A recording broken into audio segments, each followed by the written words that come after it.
एक नर्स जो लोगों की जिंदगी बचाती थी, आज खुद अपनी जिंदगी के आखिरी पल गिन रही है। ये कहानी है केरला की नर्स निमिषा प्रिया की, जिसको यमन के कोर्ट ने अपने पार्टनर तलाल अब्दो महदी के मर्डर के लिए मौत की सजा सुनाई है। पर क्या निमिषा सच में कातिल है या फिर एक विक्टिम? आइए जानते हैं पूरी कहानी।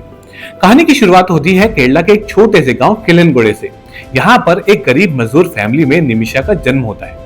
निमिषा ने बचपन से ही गरीबी देखी थी, लेकिन उसने ठान लिया था कि वो अपनी और अपने परिवार की गरीबी मिटा कर रहेगी।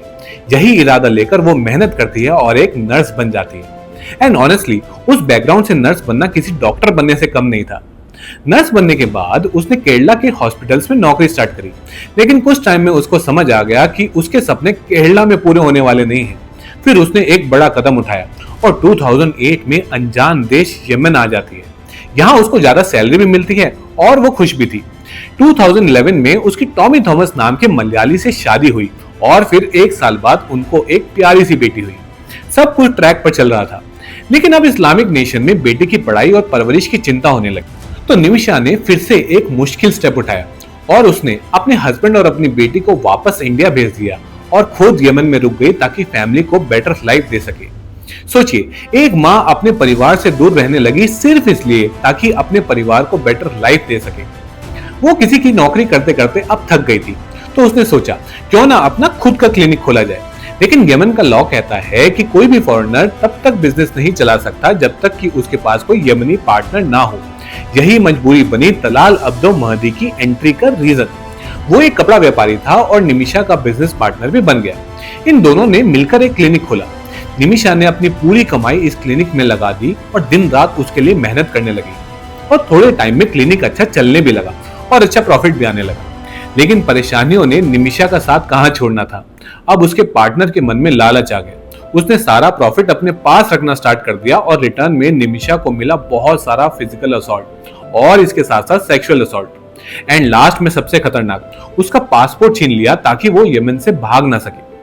निमिषा को और फंसाने के लिए उसने निमिषा के साथ अपनी शादी के फेक डॉक्यूमेंट्स भी बना लिए। इससे उसे ये फायदा हुआ कि शरिया लॉ, जिसको यमन में माना जाता है, वाइफ अपने हस्बैंड की पर्सनल प्रॉपर्टी मानी जाती है, जिसकी वजह से पुलिस भी अब निमिषा की कोई मदद नहीं कर सकती थी। सोचिए, एक पढ़ी लिखी नर्स दूसरी कंट्री में बस एक गुलाम बनकर या स्लेव बनकर रह गई थी। वो इंडियन गवर्नमेंट से भी हेल्प नहीं ले सकती थी, क्योंकि सना यानी कि यमन के कैपिटल पर हाउथीज का कंट्रोल है, जो कि ईरान बैक्ड मिलिटेंट्स हैं।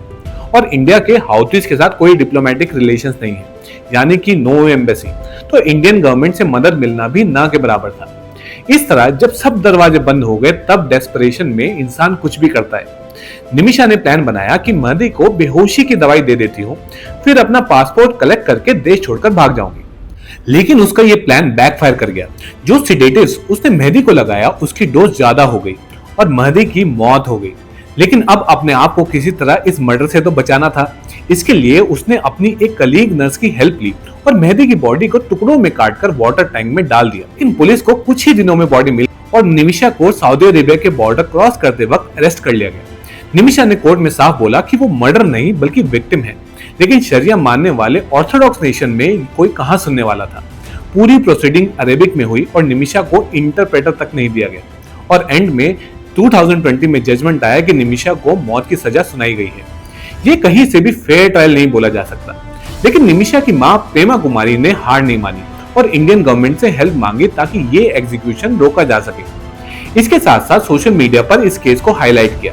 धीरे धीरे पूरा वर्ल्ड निमिषा के सपोर्ट में आने लगा। इंडियन गवर्नमेंट ने भी एफर्ट्स मरना स्टार्ट किया। अब एक उम्मीद बची हुई है। दरअसल शरिया कानून में एक प्रोविजन है दिया नाम का, यानी कि ब्लड मनी। इसके अकॉर्डिंग अगर विक्टिम की फैमिली पैसा लेना एक्सेप्ट कर ले तो निमिषा को पार्डन यानी कि माफी मिल सकती है। अब तक विक्टिम की फैमिली को $1 मिलियन ऑफर किया जा चुका है, पर वो लोग दिया को एक्सेप्ट करने के लिए रेडी ही नहीं है। निमिषा का एग्जीक्यूशन 16 जुलाई को होना था, लेकिन गवर्नमेंट के प्रेशर से ये एग्जीक्यूशन अभी कुछ टाइम के लिए पोस्टपोन हो गया है। लेकिन कितना ये पता नहीं है। निमिषा की जान एक कच्चे धागे से लटकी हुई है। अगर आप चाहते हैं कि निमिषा की स्टोरी सब तक पहुंचे तो इस वीडियो को शेयर करो ताकि एक निर्दोष की जान बचाई जा सके। Thank you.